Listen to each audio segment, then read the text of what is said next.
What did you think of the jingle? I like the jingle. It's I won't really change it. You don't fancy doing your own rendition? No, I don't think I could. Not in that speed. Could we hear a bit of it?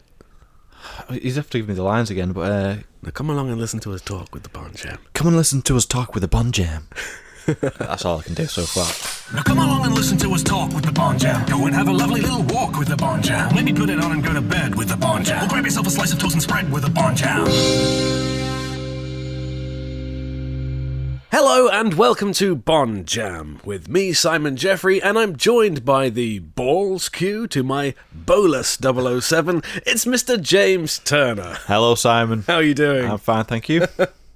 Does that suggest a topic by that introduction? Yeah, well, today we're going to be discussing worst James Bond gadgets, and the fact that you mentioned that totally was not on my list of things to mention. I was going to say, have I ruined one of yours off your list? No, I completely forgot about that. So nice one for mentioning. Yeah, I think the Bond series is famous for its inclusion of various different types of gadget that have helped James Bond along the way on his missions. A lot of them given to him by Q in his various incarnations, and sometimes his villains have some of their own. Absolutely, yeah. What do you think makes a gadget a bad gadget? Bad gadget would be the ones that seem like they've been designed with one very, very specific purpose that can only be used once, perhaps. Yeah. And you won't be able to use ever again. I grouped them into various different categories of bad gadget. There are the unrealistic ones, which are just a little bit too far-fetched to really believe. Yeah. But some of them, if we kind of just believe that they work, they would be really good. It's just they stretch credibility a little bit. Others are just kind of ludicrous or insanely specific. Yeah. Or just unnecessary. Ineffectual in that they don't really, there's a better way of doing what they would do, or just really conspicuous, like you're drawing more attention to yourself that way, kind of. And so those kind of criteria, what I had in mind looking for what I consider to be some of the worst of the gadgets.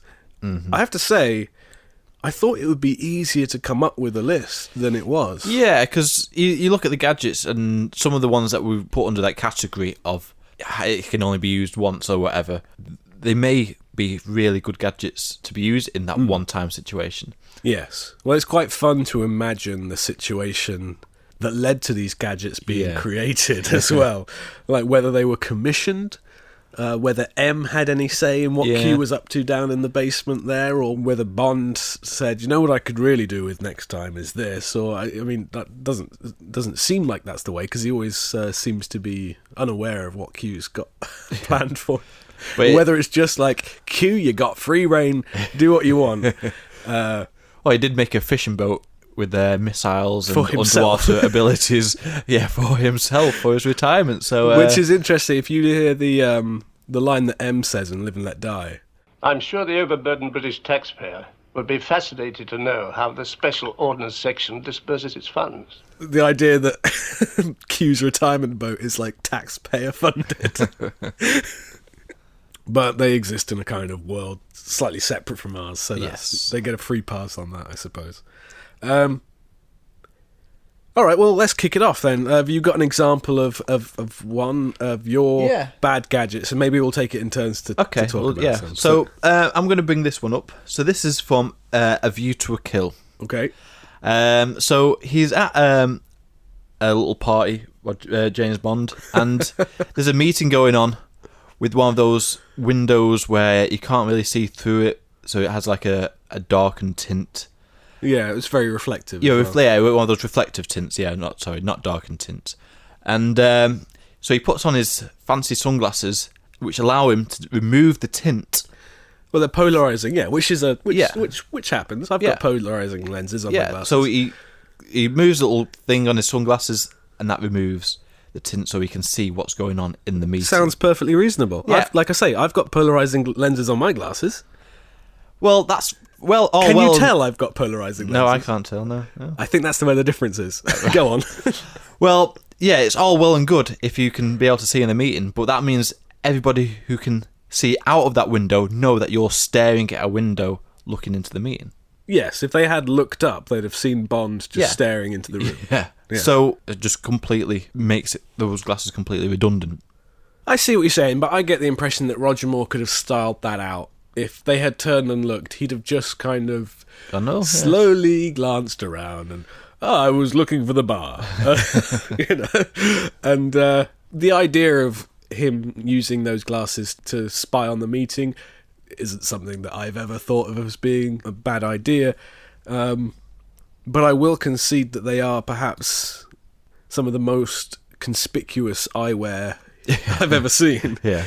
They don't look like any glasses I've ever seen with those kind of weird adjustment notches along the side there.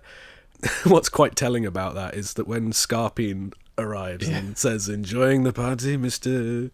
St. John Smith," the first thing Bond does is take his glasses off very quickly. I never actually noticed that, but yeah. I think that's kind of evidence that even Bond knows that these are some suspicious-looking glasses. but Scarpine, he came over there because he saw him staring at a window. Oh, yeah. So, and even he was like, why is this guy staring at a window? So already... Bond acts incredibly suspicious in that scene regardless. Yeah. Because he doesn't really make any effort to make up a plausible excuse as to why he's there. He goes, immensely, bye. Yeah. I'm off. He just walks off. Cheerio. And you're left thinking, that was suspicious. Fair enough. How would you fix that gadget then? What would you use instead? That's a good question. I don't think there's anything inherently wrong with just looking in through a window.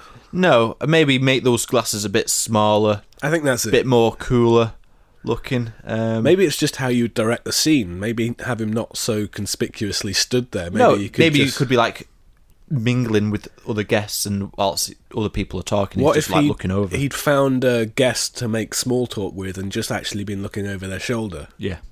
So it's not so much the gadget so much as how they were used. Yeah. Okay. Have I talked you around? Yeah, you might have talked me out of this one. Yeah.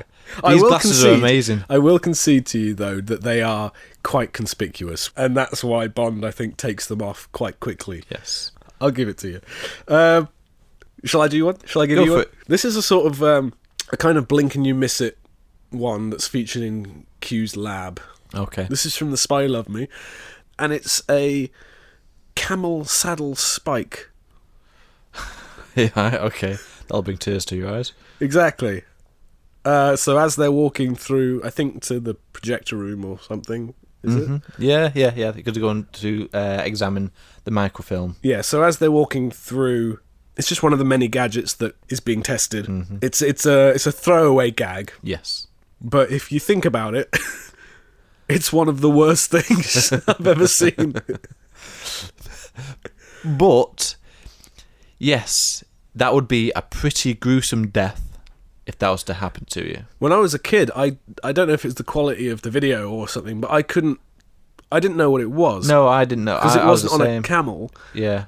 I thought that the bits that stuck up from it, that were obviously like the handles or the kind of knobs that they hold onto on the saddle, I kind of thought it was like an altar with candles on it. Mm-hmm. So I was thinking like, if someone like is bowing down at the altar or something, it would stab them in the face. But then I was, no, it's a camel saddle.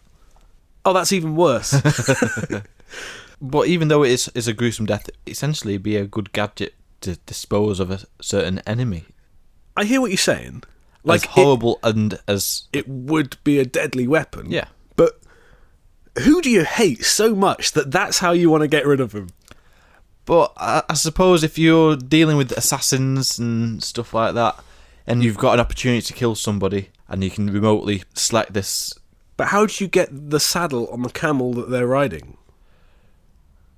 You mean, how does the blade even come up in the first place? No, Q Branch has built a camel saddle with a blade to kill whoever's riding.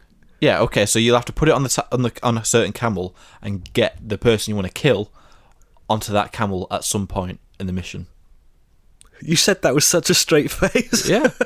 You have to get the person you want to kill onto a camel. So maybe I don't know how often camels appear in Egypt or anything like that, but I imagine that's quite a common mode of transport. So it's like having a car bomb, but Sure. you're putting it on a camel instead of a car. Right.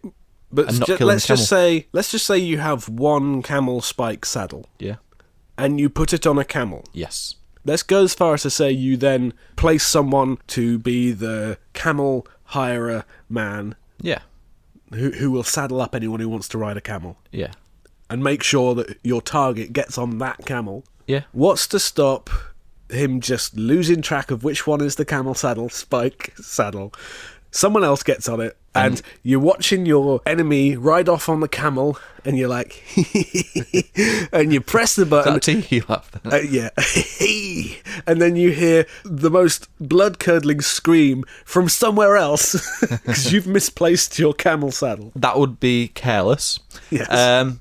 Or what you could do, I don't know how camels work in Egypt, but you could maybe... Same way they work anywhere else. Okay, well, I guess the person you want to kill has his own camel, his personal camel. He probably has his own personal saddle then. Or Maybe it's been made to mimic someone else's saddle. yeah. Is So that what you're saying? you could design the saddle based on the enemy's saddle. Ah, for my their trusty personal- saddle. yeah. I recognise you. Yeah. I'd know you like the back of my hand. Oh, my innards.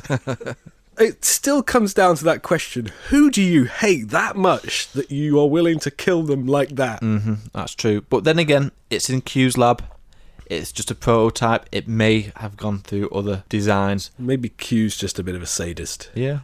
There's just ideas that Q's messing around with, and Do you think he hides all these ideas when M comes down?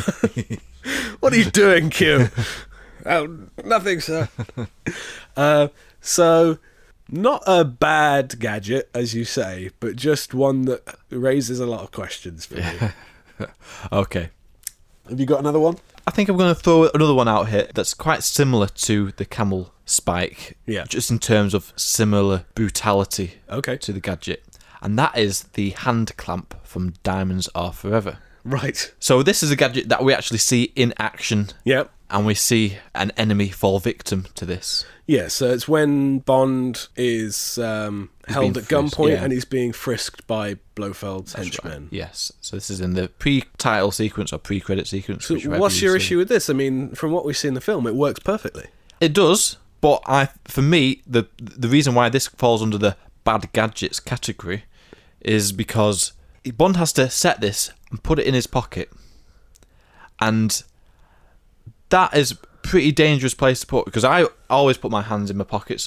This is a trap that is set to go off as soon as anyone puts their hand in that pocket. Yes. So for me, this is a bad gadget because it's so easy for Bond to accidentally put his hand in his own pocket and trap his own hand. So what you're saying is that you don't like this gadget because you couldn't be trusted with it. Yes, pretty much. You would forget it was there. Yes. But it's a very simple and very plausible real gadget you could make yourself. It's just, Yeah. would you want it in your own pocket? No would be the answer.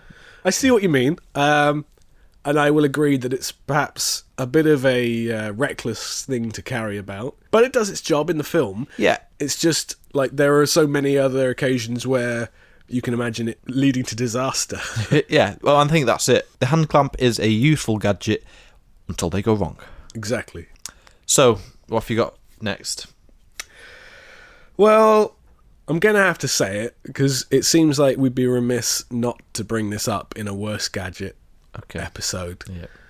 I'm going to have to bring up the crocodile from Octopussy. Okay. And it's not just in the execution of it, but it's in the concept of it. Yeah. Like, the execution of it is like, well, that doesn't look like a real crocodile. So, in that sense, it's quite conspicuous. Yeah. It kind of falls under the same category as the seagull on the head in Yeah, it Goldfinger, does, yeah. in that you'd be better off just swimming underwater. But you can't do that when there's other real-life crocodiles knocking around. Fair enough. Yeah. Maybe even if it travelled underwater, that would be okay. Yeah. Because then from the surface, you'd just see a dark silhouette of, there's a crocodile underwater there. Yeah, yeah. But that's the other thing, is that as he approaches the palace, you'd think the guards would take extra notice of a crocodile approaching. It's not like it's a harmless creature. They'll be like, oh, yeah, We get them all the time. Yeah, They'll sometimes just wander around the palace. Yeah, let them in. Yeah, get the food out for it. You would think that if they caught sight of it out of the corner of their eye, they would notice it more than if it was just a man climbing up out of the water. Now, I know he opens his crocodile's mouth. Now, is he opening it, obviously, to let us, the audience, know, but is he opening it also because that's the only way he can see properly outside of the crocodile submarine? I don't know. I guess you can see, well, probably very little through the gaps in the teeth. Yeah. But it just raises too many questions. Yeah. Yeah, I understand. I've never had an issue with the crocodile submarine. I forgive Octopussy for quite a few of the disguises Bond wears in I know you do. in the film, but I'm sure we'll discuss that in more detail in an Octopussy podcast. But in terms of when you just look at the practicality of the submarine, it probably deserves to rank under the worst of Bond's equipment that is used. Yeah, it falls under the worst gadget ever category for a couple of reasons. It certainly ticks the boxes of ludicrous, unnecessary, and conspicuous. Mm-hmm. Yes. For that reason, it's on my list. Cool. Next one. On to the next one for you. So there's another one I want to bring up from On Her Majesty's Secret Service. Okay. And that is the safe cracking device that Bond uses. How dare you? Yes, so there's nothing wrong with a good old safe cracking device. Yeah. Now, this is a particular safe cracking device that also has a copying device installed in it as well, so it can copy any documents. Very useful gadget, because obviously you're going to get stuff out of the safe that you'll need to make copies of. Yeah, absolutely. What's your argument here? So my argument here is how damn big this device is. So big that you need a crane to get it to the location. I kind of love it, though. Well, I can see why you'd like it, because it's like, well, to be honest, it's quite realistic. Well, that's it. In terms of how that would work in real life. But then again, Bond has used a safecracking device that's tiny in the film previous to it.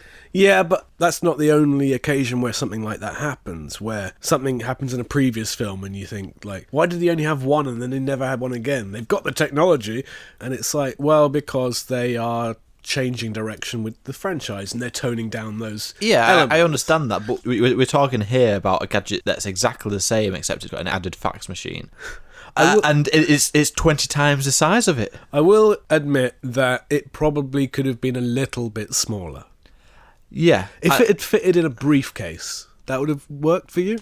Yeah, that would make more sense. But later on in the film, he used a little pocket camera to take pictures of Blofeld's lab. Well, pocket cameras were very real as well. But but why couldn't he just take the pocket camera with a little mini safe cracking device, take the pictures of the documents instead of having to fax it through to a load of people? Well, this was 1969, Jane. I mean, the camera wouldn't have taken as good a picture as the copier would, presumably. But he's used the picture to take... I don't know, James. You're attacking one of my favourite films here. I'm just getting defensive.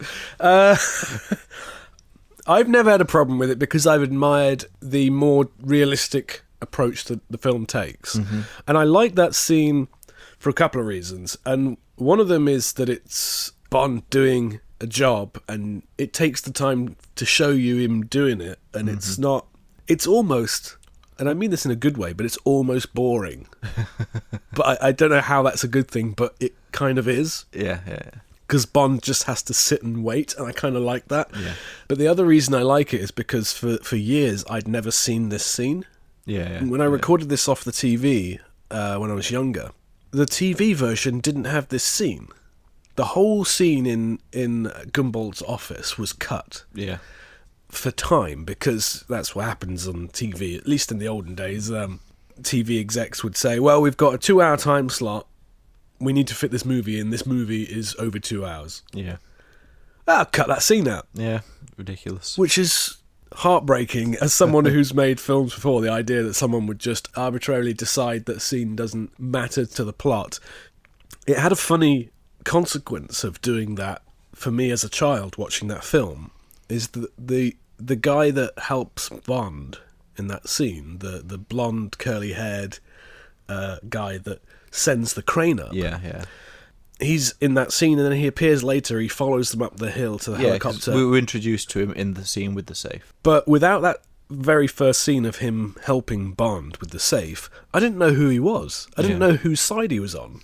Because he always looks a bit shifty. The very first time we see him after that is when Bond gets off the train. And he's following him. And he looks over his newspaper or something, and he's looking really suspicious and shifty, and you think, oh...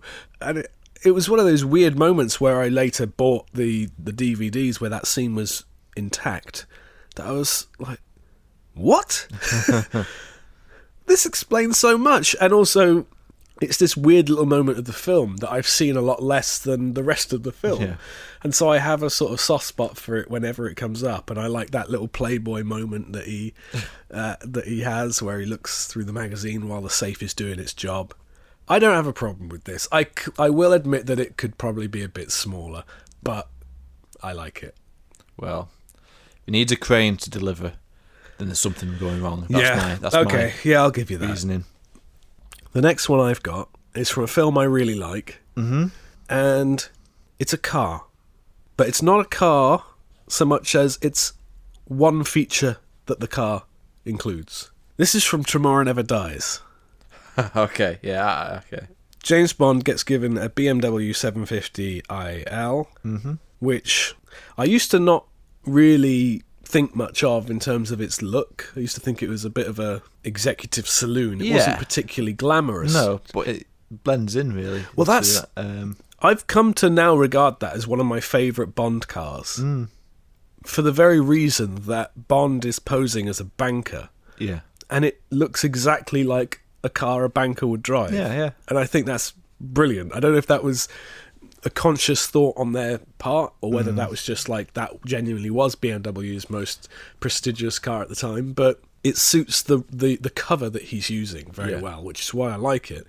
And it's kitted out with all sorts of cool gadgets. It's got the bulletproof glass, the tear gas defense systems, and the remote control, which is great fun, and it dispenses tire puncturing tacks out of the back end during the car chase. And it features another little throwaway gadget that's used once. Yes. Do you know what I'm going to say? You're going to say the wire cutter that comes out of the BMW logo. It has a bonnet badge buzzsaw, which is a bit of a tongue twister. Under the BMW bonnet badge, it rises up on a sort of pillar, and there's a tiny little blade, or a couple of blades, that spin at high speed and make a screaming sound, which I used to love as a kid. I used to love that moment with the kind of sound. But it's just the insanely specific nature of that gadget. Yeah. Like, he manages to use it in the only way that gadget is of any use. Yeah, I can understand, because as soon as you mentioned Tomorrow Never Dies and that car, I knew exactly what you're talking about. And I was going to put it in my list, but then I thought, I do love that car just as much as you do. And the reason why I didn't put it in my list of bad gadgets was because, in my head, the car has like some sort of sensors that know exactly where the cable is, so it kind of predicts where the cable will be before it gets to it. Well, I'll admit that is possible. It could have a camera that... Yeah, that adjusts its height accordingly. Yeah. I still question how effective it would be in real life, travelling towards a steel cable with a little mini buzzsaw. Yeah. I still think you'd probably destroy your car before you cut through the cable, but we have to trust the film that it works, I suppose. Incredibly sharp blades. Yeah. Would you say that wouldn't be on your list if the phone that he was using to control the car had like a heads-up display that shows like a distance and height of the cable before he got to it? To be honest, the main thing is not the fact that it stops at exactly the right point, because I'm willing to very easily explain that in my head as that it's got a camera that stops at the right height. Yeah. It's fine. My problem really is the likelihood of it being needed seems so slim, and yet so very, very convenient. You know what would be interesting? If one of these times we saw something happen in a film that then the next film prepares him for. Yeah. Say in GoldenEye, if he was driving along and he got his car kind of shredded by a steel cable, Yeah. And the next time, it looks like it's going to happen again. Yeah. And Bond activates that device. That would be cool. I imagine that being a real kind of fan service payoff. Yeah. It would be like, yes, Q, well done. You stopped making camel saddles for 1 second and did something useful. Oh, this is weirdly therapeutic. You're talking me around on some of these things that have bothered me for a while, but... Maybe you had been on a mission where that happened. Can you think of any other use for it other than the very specific way that he uses it in the film, though?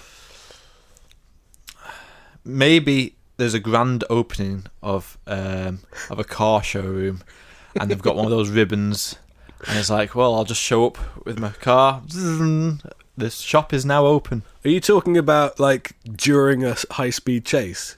In the kind of Live and Let Die way where he drives a boat through a wedding. He just has a car chase and drives through a grand opening. Yes, exactly. That's how I imagine And the guy's about to cut it, like the mayor is about to cut it with some giant scissors. And then he just like cuts the ribbon. Everyone applauds. Yeah, you've convinced me. What if he was having like a fight with a baddie on the outside and like hits him against that'd be cool. the bonnet and then it just pops up? It's like chops his arteries. That's another thing I'd like to see on occasion is gadgets being used in a way that wasn't originally slightly intended. different to what they were intended. A little bit like the ejector seat in Die Another Day. Yeah. Which is actually quite a cool moment. Yeah. Quite an ingenious little flip on, okay, we've seen the ejector seat, we don't need to see it again, but you used it differently. Well done. For me, there's something slightly far-fetched about how specific its purpose is and how conveniently set up I can understand the utilisation of it is. But you've almost convinced me that it's great, and now I want to watch that film. Have you got another one? Yeah, I'm starting to run out of the bad ones, really. I think I've mentioned my top 3 there. As we're talking more and more, I'm starting to realise I don't think we're going to be able to reach a conclusion about the worst ever. Yeah. Because I came in pretty strong with a camel saddle spike, and you almost convinced me on that one. So, well, we mentioned Die Another Day just a second ago, so I might just mention one from that. I'm actually going to mention one that you might not really consider as being a gadget, but it's the surfboard that he uses at the start of the film. But the fact that that is used as a method of transport in the first place already rings alarm bells in my head. So Bond is dropped off, or does he swim from somewhere? Who knows? And then he has to then use the surfboard to get onto the beach itself. yeah. And then he opens up the surfboard and there's a knife in there that he can then use as a little tracking beacon. See, I kind of like the idea of a little storage compartment within the surfboard. Yeah, I think it's cool. Because you wouldn't be able to carry all that much with you. Yeah, it makes sense, yeah. I did question why they're surfing in the first place, and I can only presume they maybe did some kind of halo jump or something. Yeah. Because, I mean, normally you get towed out onto a wave on a jet ski or something like that, or you paddle out. It's not a method of transport across the ocean. Yeah. I think it's the fact that that's the best way of trying to get onto that beach. I kind of viewed that in the sense of maybe they've got, similar to Bond's approach to Crab Key, where he has to drop his mast as they approach because of the radar. Yeah. If they're low and they're inconspicuous, Yeah.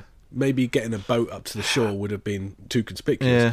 I didn't have a problem with like the disguise and the stealthy approach so much as the really surfing. Yeah. When does he have the time to practice Practice. this? Or is he just inherently good at everything? I think that's what it is.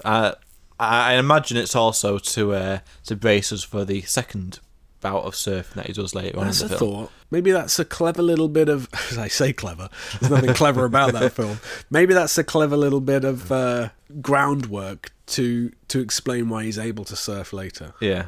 Yeah. I don't hate the surfing. Well, as I say, it's not my worst of the worst. I think it's a bit just something- unnecessary. Yeah, it's the unnecessary element of that. But it is something we haven't seen in a Bond film before.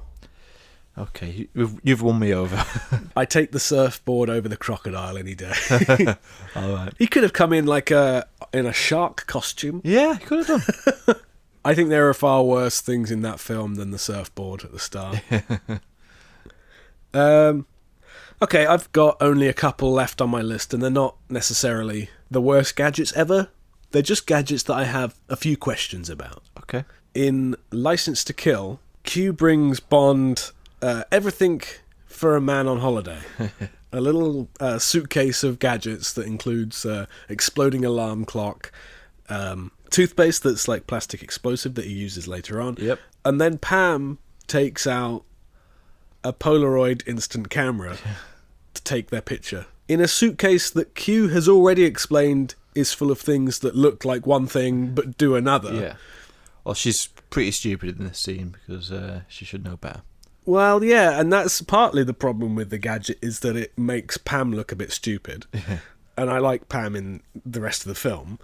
Pam says, "Smile, boys," and tries to take their picture. Mm-hmm. So presumably all she does is press one button, the take picture button. Yeah. Yeah? Okay. That shoots a laser and takes an X-ray of them. Mm-hmm. Right? Yep. Under what circumstances do you need those two things? Because they clearly don't work separately. Because she only presses one button. But in defence of the gadget, there could be another setting that goes from X-ray only, laser only, or both. And the switch might have been on both. I will as you agree, press the button. But my answer to that would have been, there should have been a safety switch, and Q was negligent in leaving it on X-ray and laser. Yes, well, that's Q's fault then in Yes. that case. So Pam may be excused. I will concede for that stupidity. maybe there is a setting that you can choose one or the other. Yeah. But I mean, you can't see the X-ray through the viewfinder. You have to wait for it to develop. Yeah. Because otherwise Pam wouldn't have been surprised when it came out. Well, you know, that technology is then developed in the world is not enough, where you can see it live. Sure. In a way. So, I mean, that kind of verges on science fiction there. I mean, it not even verges on science fiction. That just leaps straight into sci-fi at that point. The only other question is, you know, whether shooting X-rays out into the world is a particularly healthy thing to do. but it's only for a millisecond and then developed. True, but I mean, whenever I've had an X-ray, the doctor sort of runs and hides behind a LED screen. Or maybe Q's figured a way where it's not giving off all sorts of radiation. Q's defied the laws of physics. Yes. Fair enough. Yeah, I don't know. It's just a little bit of a clunky gag. I don't think it quite is worth the little pause that it takes to get there. I think you could take that moment out completely and not lose anything, and Pam just seems a bit silly in that scene. Yeah. It's not the worst in the world. It quickly moves past it. But if you stop to think about it, it's a bit questionable. Okay. You got any I'll more? accept that. I'll mention one last one. This is a gadget that if I owned one, I'd think, oh, that's pretty cool. But in terms of its use in the film, I think there are better ways to use it. Yeah. And that is the ticker tape watch from The Spy Who Loved Me. I almost included this on my list. Yeah. Mainly because, I mean, it's a digital watch. Yeah. He could have sent the message digitally and made the watch. Yeah, I did have deliver this thought, because it clearly is intercepting a radio signal. Yep. And then converting that signal into a message that it Yeah. then prints out. Mm-hmm. On the ticker tape, which I can only assume is contained within the strap of the watch. So I think you are incredibly limited as to how much ticker tape is So you in might that have watch. a couple of rotations around the wrist in terms of how much paper you've got in there. Yeah. But like you say, you can have 2 or 3 messages tops, I'd have thought. Yeah. And then that's it. I wonder if Q just ever messes with Bond and just sends him little, how you doing? Stop it, Q, you're wasting my watch paper. Sends him not jokes. You up, lol? How does Bond reply to that? Can he send them back? Well, that's it. I mean, surely the best way to do it would be if it was sent digitally, you'd be able to send it digitally back. I guess then you're talking about inventing text messages. Yeah, you are, yeah. Which we're a bit ahead of our time with that. I think it's more akin to a pager, which would yes. then, in the 80s, I think they were probably at their height of popularity. And a pager was just that. It was a receiver for messages. You couldn't send anything back with them, I don't think. And the fact that we're dealing with spies and secrets and things, Yeah. Surely sending it out on a little piece of ticker tape is you kind of leaving evidence. What's he do with it? He has to then destroy that, burn it. ticker tape. Yeah. Well, it very fortunately happens to be next to a fire. But if he wasn't, I mean, everyone sees the message when it pops out. It strikes me that it's like, if they don't know where Bond is at the time when they send a message, they could land him in a bit of trouble. Yeah. I mean, it's no different in a way to just ringing someone and giving their location away by a phone ringing. Yeah. But if he's infiltrated the villain's lair and he's posing as someone else, and then suddenly... Yeah. Well, the message just comes out of his wrist. He is sleeping with a Russian agent when he receives that message. You're lucky his hands weren't anywhere dangerous.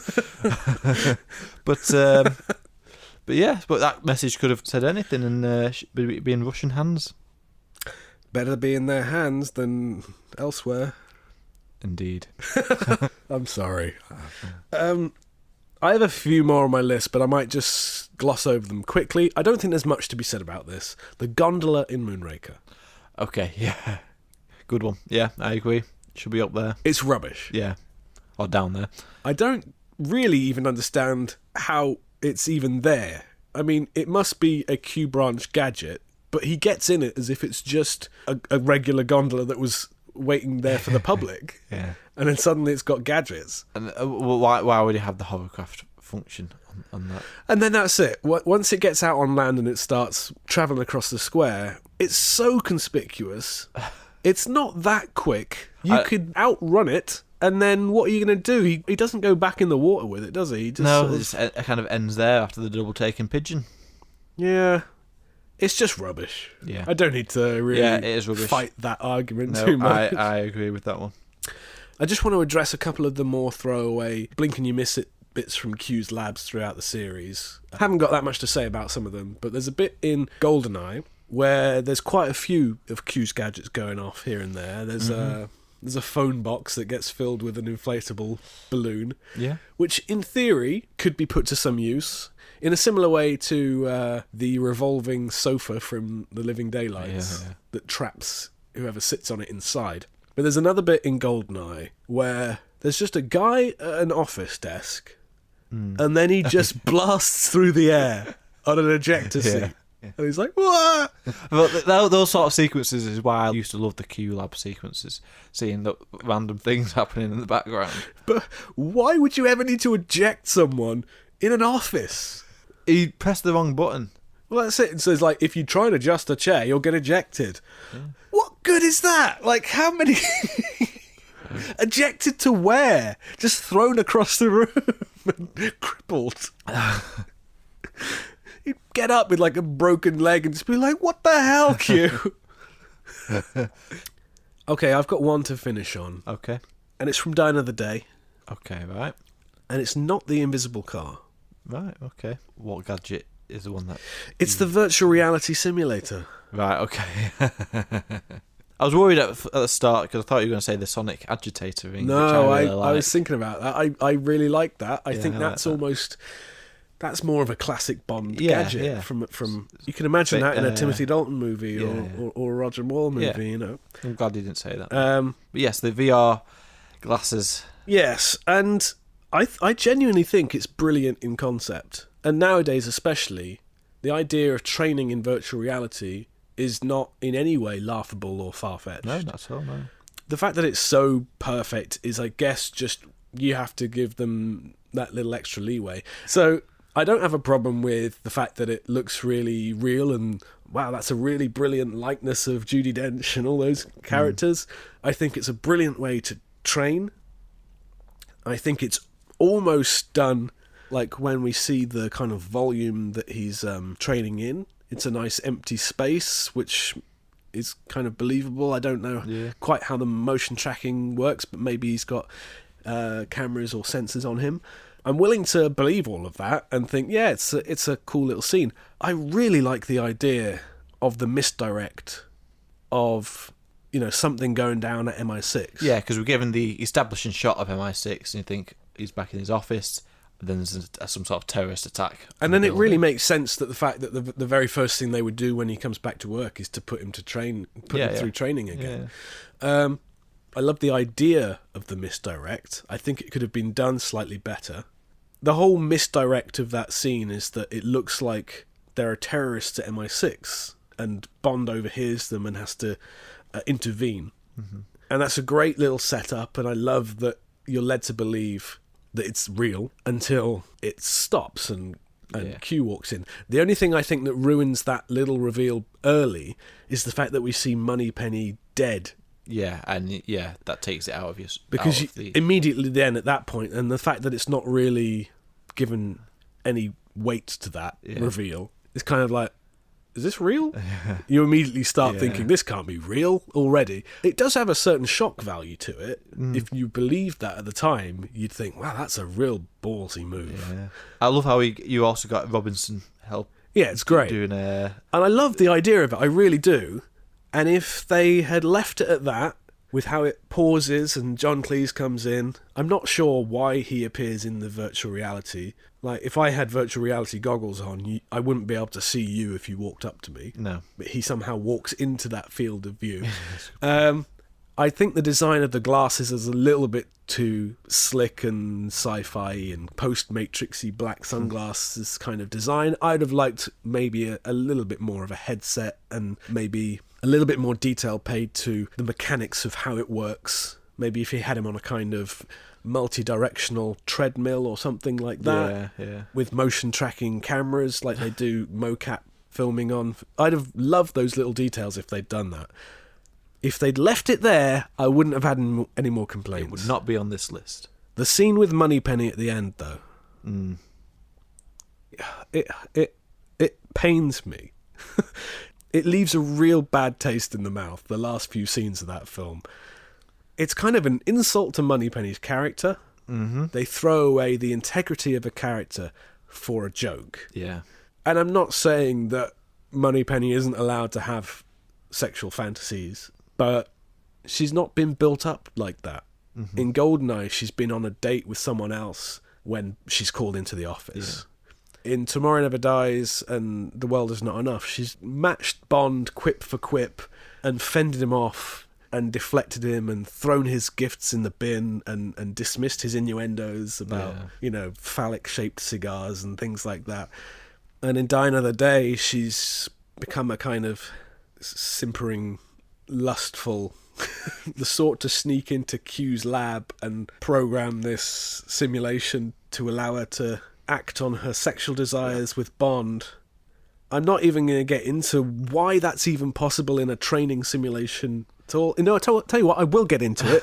Why is it even possible in a training simulation that presumably Q programmed? Oh, clearly Q has his own ideas of what he can do in that simulation. Moneypenny. And the fact that there's a joke about it's rather hard, isn't it? And no. There's nothing hard about anything in it. It's virtual reality.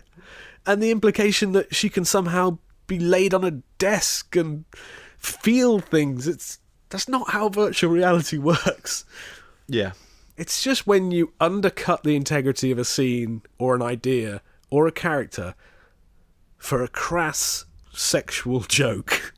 Yeah. It leaves a bad taste in the mouth for me. Yeah. It's a sad way to end the series. It's a sad way to end Samantha Bond's role as the character. And it's kind of a sad undermining of what is a really clever idea that I really like. Yeah. But there wouldn't be a program that existed that allowed you to just have this romantic moment with a simulation. And also it's like, come on, Moneypenny, you're better than this.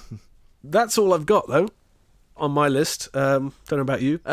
They'll probably, I'm sure, I'll watch the film and I'll be like, oh, why didn't I mention that in the worst gadgets list? So I'm sure there's many that we've probably missed out on that we've not even thought about. If you're listening, leave a comment. What's your least favourite gadget of the series? And I'll try and think of a way of why it could have been used.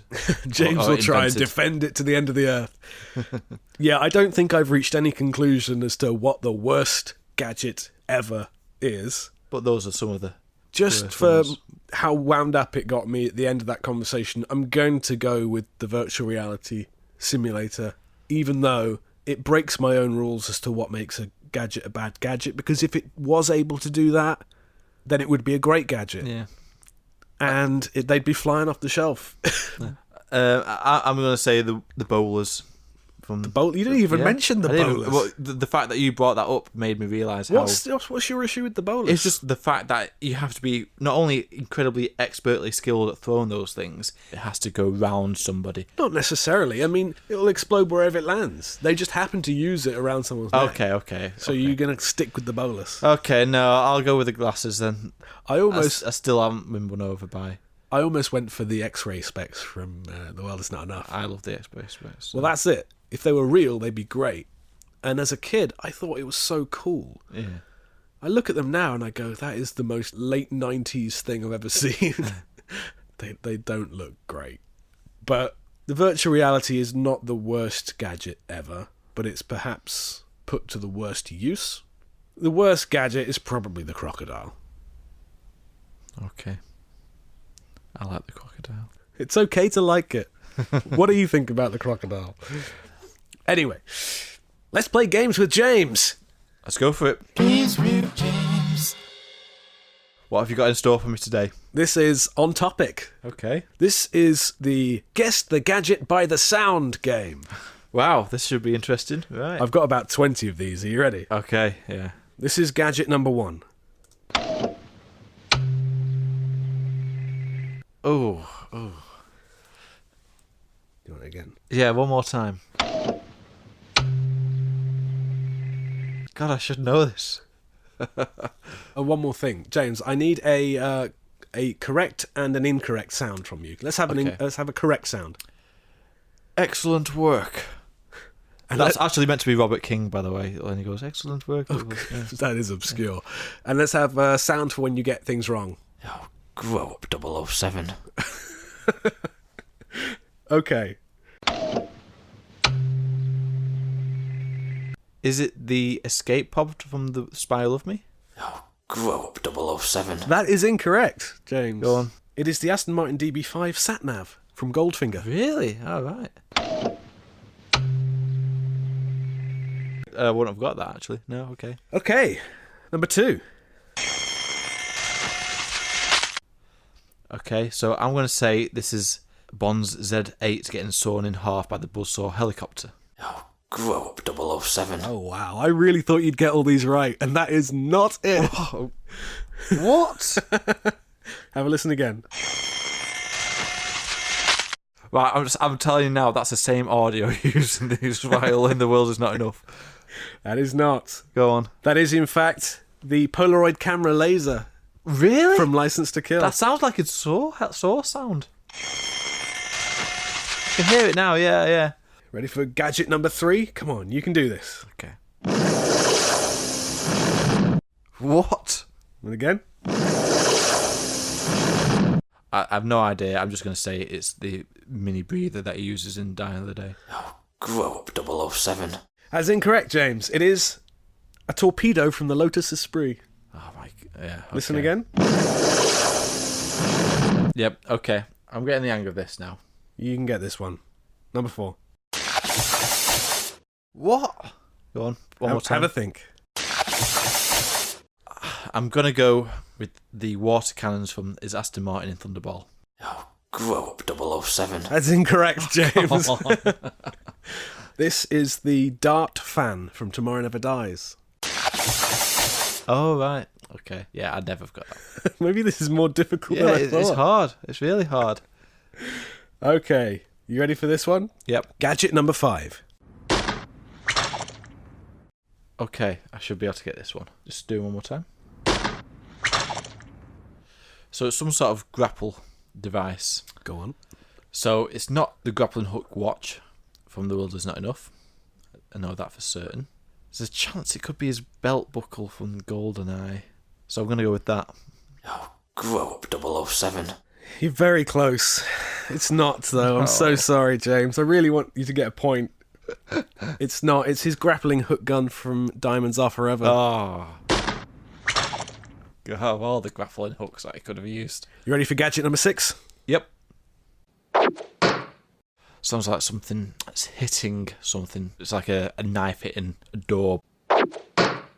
Is it James Bond's wrist dart gun from Moonraker? Oh, grow up, 007. So close. Oh, no! Oh, that was a bit cruel because I kind of hoped you'd say that. It's Holly Goodhead's Deadly Diary. Oh, of course. Yeah, stupid diary. Oh, that was a cruel one, I'm sorry. Yeah, it's definitely the same sound effects. It's got to be.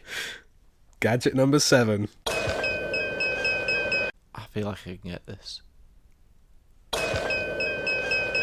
Is it A View to a Kill, the device he uses to find the body, the microchip that he's got? Excellent work. You are correct, James. Yes! Well done. I'm so happy for you. Yep, that's James Bond's tracking device from A View to a Kill. Okay, gadget number 8. Okay, go do it again. For me, this is sounding like there's bubbling going on. Yep. And there's also another noise in there, which I guess is also the noise of the gadget. I think maybe gadget is the wrong word here. Okay. I'm going to have to pass on this one. I really don't know. I could be here for quite a while otherwise. Oh, grow up, 007. This is maybe a bit unfair because it's not really a gadget. It's not something he gets from Q. It's something Bond has in his own home. Oh, it's the it's the coffee or tea maker. It's in the Live and Let espresso Die. machine. Yeah, that's right. Yeah, sorry about that. Sorry. Gadget number 9.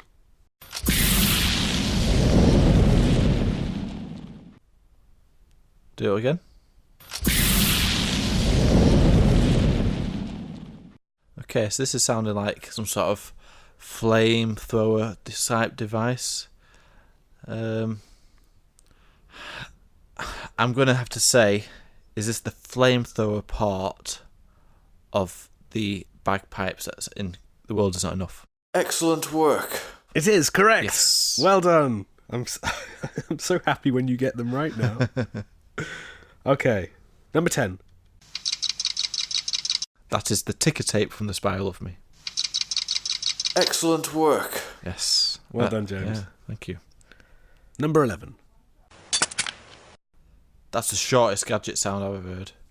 What does it sound like? Someone's like stapling a piece of paper. The first thing that came to my mind was the climbing tools that Bond uses to climb St. Cyril's monastery. But I feel like it is something that's going into a rock of some sort. I'm guessing from that face that you've just pulled that I'm completely going in the wrong direction here. Yes. What's your guess? Come on, James. I'm going to have to pass on this one. Oh, dear.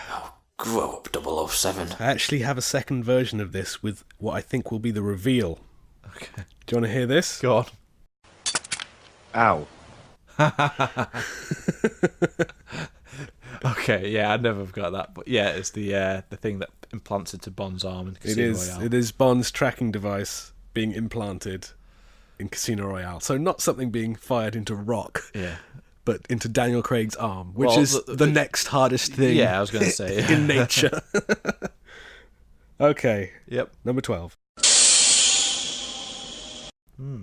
It sounds like some sort of pressurized gas that's being released.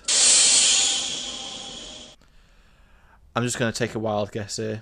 Is it Bond's keyring in Q's lab, letting off the gas? Excellent work. It is the stun gas keyring from The Living Daylights. Yeah! Well done, James. Whew. Okay, number 13. You ready? I think you should be able to get this. I feel like I can.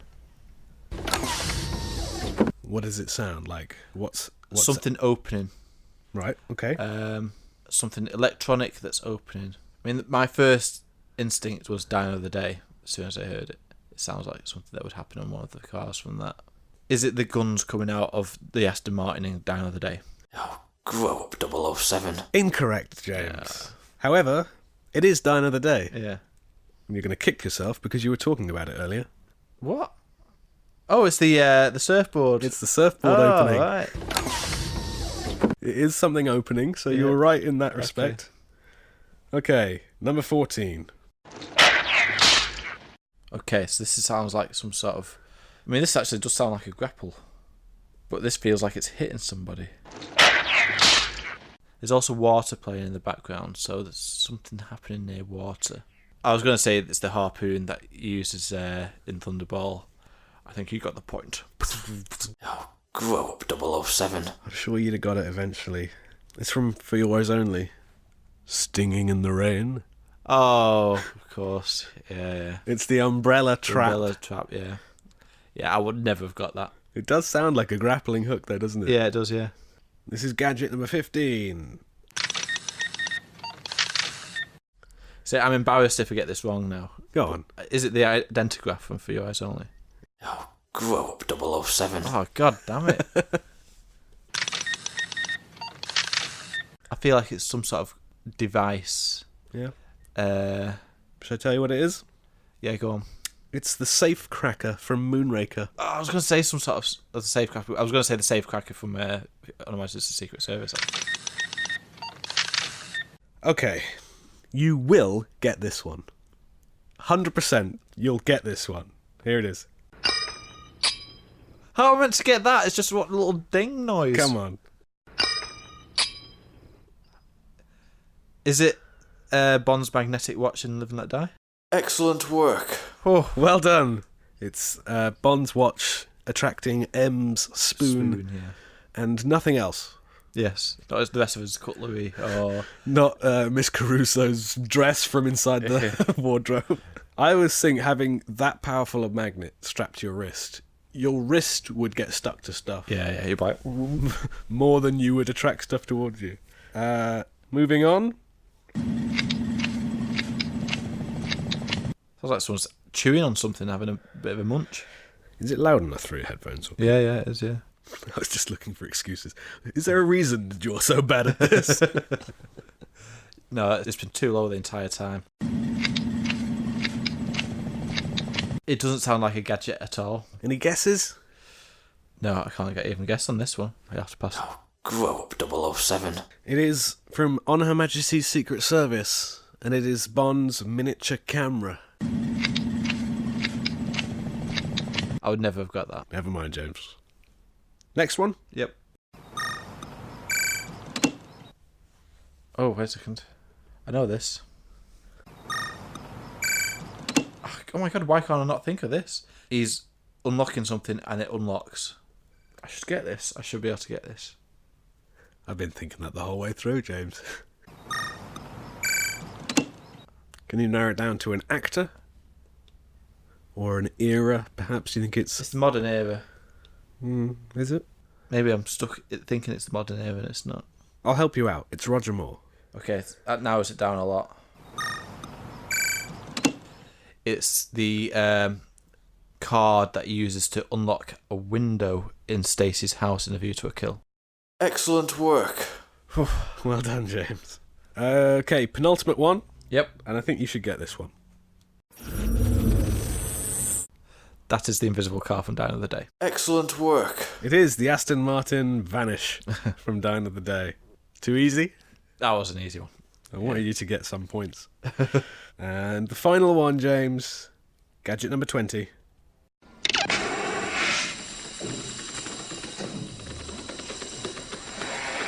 So something's activated and it turns on. Do it again.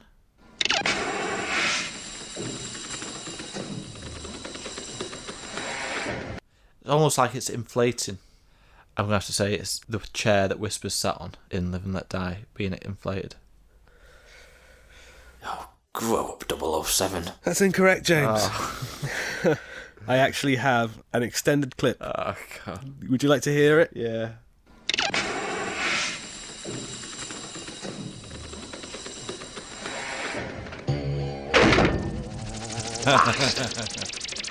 It's the Having problems keeping it up, kid? the rope from an Octopussy in the Q's lab. It is the climbing rope from Octopussy that ascends and then fails, leading us to that brilliant line. I wouldn't have got it. If you left the spring in and left it at that, I would have got it. Well, yeah, no, that's why I didn't. Yeah, but there's no way I would have got it without. I like to make them challenging. Maybe a little bit too challenging. I lost count, but I don't think that was very high. Sorry, James. Did you have fun, though? I had fun. It really put my brain to the test there. That was Games with James. Games with James. And that wraps up the episode. That was worst gadget ever. I'm not sure we reached a conclusion, but we had a nice discussion. Yeah, there's some food for thought there. Food for thought. Leave your thoughts in the comments as to your worst gadget ever. And come back next time. In the meantime, you can contact us on Twitter, on Facebook and Instagram at BondJamCast, and we're on SoundCloud, soundcloud.com/BondJam. We're on YouTube, just click the link in the description, and we're on Spotify and Apple Podcasts. Search Bond Jam Simon and search in the podcast section. And stay tuned, and don't forget to spread that jam. Spread that jam, guys. See you next time. Ciao. Bye.